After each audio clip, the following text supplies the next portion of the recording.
So welcome to the another lecture of BMC JE electrical engineering lecture series. तो last lecture में हमने substations की theory देखी, तो इस लेक्चर में हम सबस्टेशंस के ऊपर क्वेश्चंस डिस्कस करेंगे। तो बिना टाइम वेस्ट किए चलिए लेक्चर को स्टार्ट करते हैं।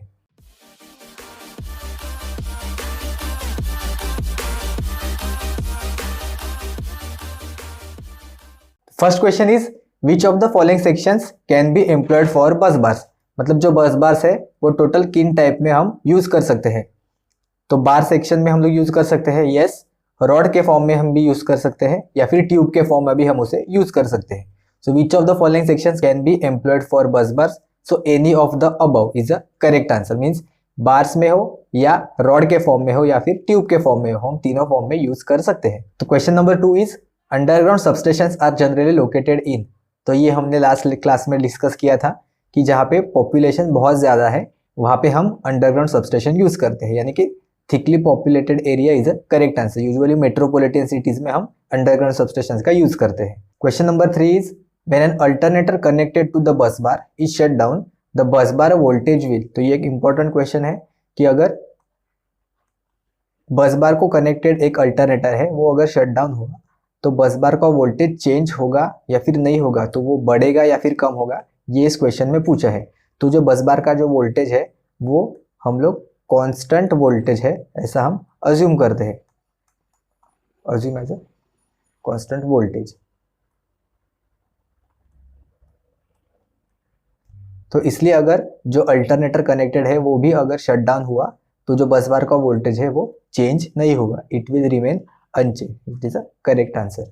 Next question is most of the substations in the power system change dash of electric supply. तो हमने लास्ट लेक्चर में देखा था कि जो ट्रांसफार्मर सबस्टेशन है वो वोल्टेज लेवल चेंज करने के लिए हम यूज करते हैं। एंड जो मैक्सिमम नंबर ऑफ जो सबस्टेशन होते हैं टोटल ग्रेड में वो होते हैं transformer substation. So most of the substation in the power system change voltage level of the electric supply. So voltage level is a correct answer. Question number 5 is a बस bar is rated bye. तो ये हमने discuss नहीं किया था, तो अभी देख लेते हैं। The bus bar is rated by current, voltage, frequency and short circuit current. तो ये भी एक इंपॉर्टेंट है कि शॉर्ट सर्किट करंट भी हमें देखना पड़ता है बस बार के केस में। Next question is with which of the following are step up substation associated. तो हमने ये भी डिस्कस किया था, अगर जिन्होंने ध्यान से देखा होगा लेक्चर उन्हें याद होगा।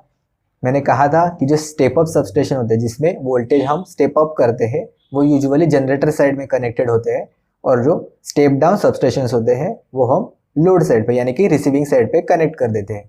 तो यहाँ पे इन्होंने पूछा है कि step up substation are associated with. So step up substations are associated with generating station जो वोल्टेज बढ़ाने में काम आता है। Next question is the power factor correction substations are located at. तो अभी तक तो आपको पता ही होगा आंसर, हमने बहुत बार डिस्कस किया है कि power factor correction substation usually receiving end side पे या फिर लोड साइड पे कनेक्टेड होते हैं। So receiving end of the transmission line is a correct answer. Question number 8 is in a substation current transformer are use to. तो current transformer भी हमने देखा था क्या होता है। तो करंट ट्रांसफार्मर हम मेजरिंग पर्पज के लिए भी यूज करते हैं, जो करंट की वैल्यू रिड्यूस कर देता है। सिमिलरली वो प्रोटेक्शन पर्पज में भी यूज होता है, because output of the current transformer हम रिले को देते हैं एंड बाद में रिले सर्किट ब्रेकर को ऑपरेट करता है। So measuring purpose and protection purpose दोनों ही करेक्ट आंसर है इस क्वेश्चन के। So C is a correct answer for question number 8। So next question is in which of the following transformers the secondary winding is always kept close. तो ये बहुत बहुत बहुत ही ज्यादा इंपॉर्टेंट क्वेश्चन है, स्टार मार्क करके रखना। इन्होंने क्या पूछा है कि कौन से ट्रांसफार्मर है जिसका सेकेंडरी वाइंडिंग हम हमेशा क्लोज रखते हैं।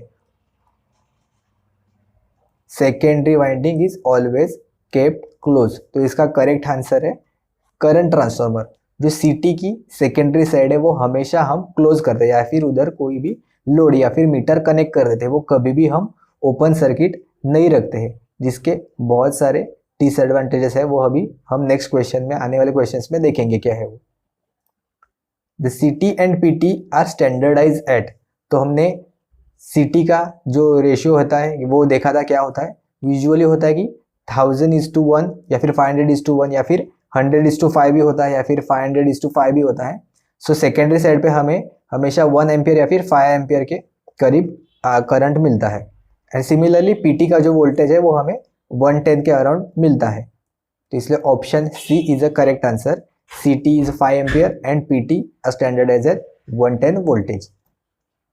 Next question is the secondary of C T is never left open circuited because, देखो ये अभी हम देखेंगे कि इसके डिसएडवांटेजेस क्या है। अगर हमने सी टी का जो सेकेंडरी साइड है वो ओपन सर्किट रख दिया तो क्या क्या होगा। The heat dissipation in the core will be very large, yes ये होगा। The core will be saturated, core saturation में चला जाएगा।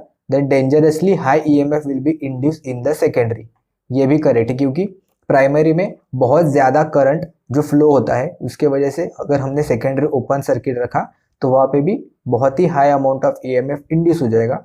कोर हमारा जो है सिटी का वो भी सेचुरेट हो जाएगा और हीट डिसिपेशन भी बहुत होगा कोर में, तो इसलिए all of the above answer is correct. इसलिए हम हमेशा जो सिटी का जो सेकेंडरी है वो हमेशा क्लोज रखते हैं या फिर उधर कोई लोड या फिर मीटर लगा देते हैं। Next question is the 5 ampere ammeter can measure up to 1000 ampere of current using which of the following CTs. तो इन्होंने 4 ऑप्शंस दिए हैं, तो इसमें से कौन सा ऑप्शन करेक्ट है। अगर हमें 1000 एम्पियर का करंट मेजर करना है with the help of 5 ampere ammeter, तो उसमें कौन सा सिटी हम यूज करेंगे। तो सिटी का जो रेशियो होता है वो हमेशा हायर करंट है वो लेफ्ट साइड पे होता है और बाद में होता है वो लोअर का, तो ऐसे सिटी का रेटिंग लिखा जाता है। तो हम लोग देखेंगे यहाँ पे कौन सा ऑप्शन करेक्ट है। सो 1000:5 एम्पियर सिटी हम यूज करेंगे, मीन्स प्राइमरी साइड में अगर हमने 1000 एम्पियर दिया तो सेकेंडरी साइड पे हमें 5 एम्पियर तक हम उसे यूज कर सकते हैं। तो इसलिए कभी कभी जो रेंज एक्सटेंशन है ये भी उसका एक एडवांटेज हम लोग बोल सकते हैं, मतलब मेजर ही करते हैं लेकिन उसको हम लोग रेंज एक्सटेंशन भी बोल सकते हैं। तो ये एक और एक एडवांटेज है सिटी का।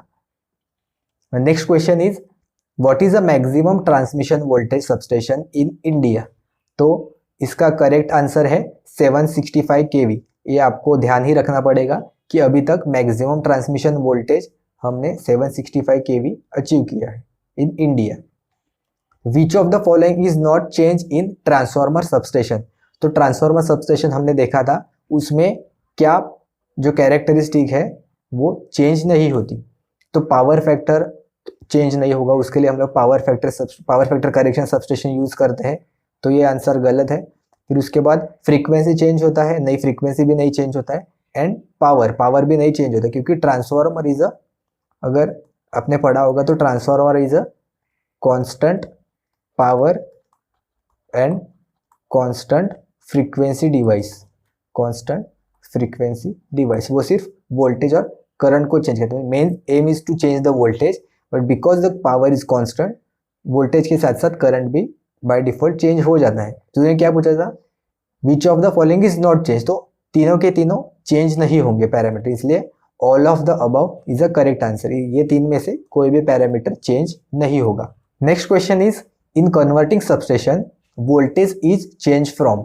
तो हमने देखा था कि कन्वर्टिंग सबस्टेशन में क्या होता है, तो कन्वर्टिंग सबस्टेशन में जो वोल्टेज है वो हमेशा एसी से डीसी में कन्वर्ट हो जाता है, तो इसलिए option C is a correct answer. जो कन्वर्जन वर्ड है मीन्स कन्वर्ट या फिर कन्वर्टर जो वर्ड है वो एसी से डीसी में कन्वर्ट करने के लिए ही बोलते हैं।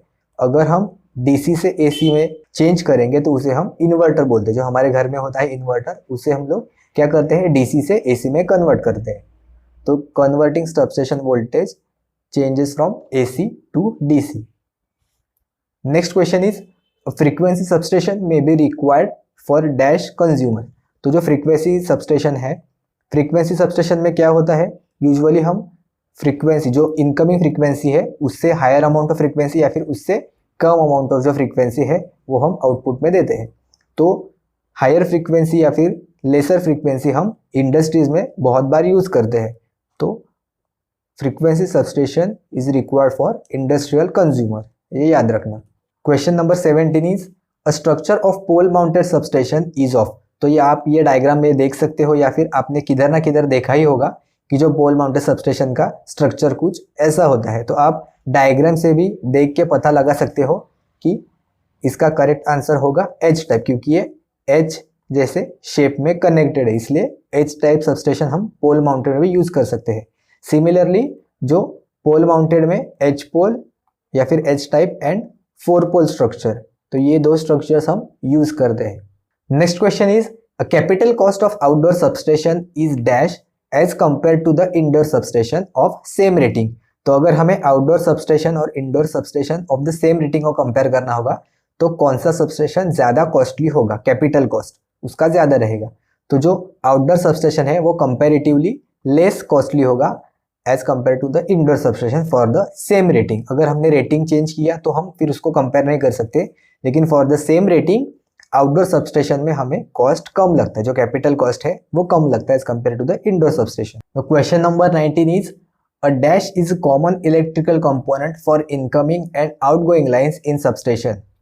तो जो इनकमिंग एंड आउटगोइंग लाइंस में जो सबसे कॉमन इलेक्ट्रिकल कंपोनेंट होता है वो होता है बस बार।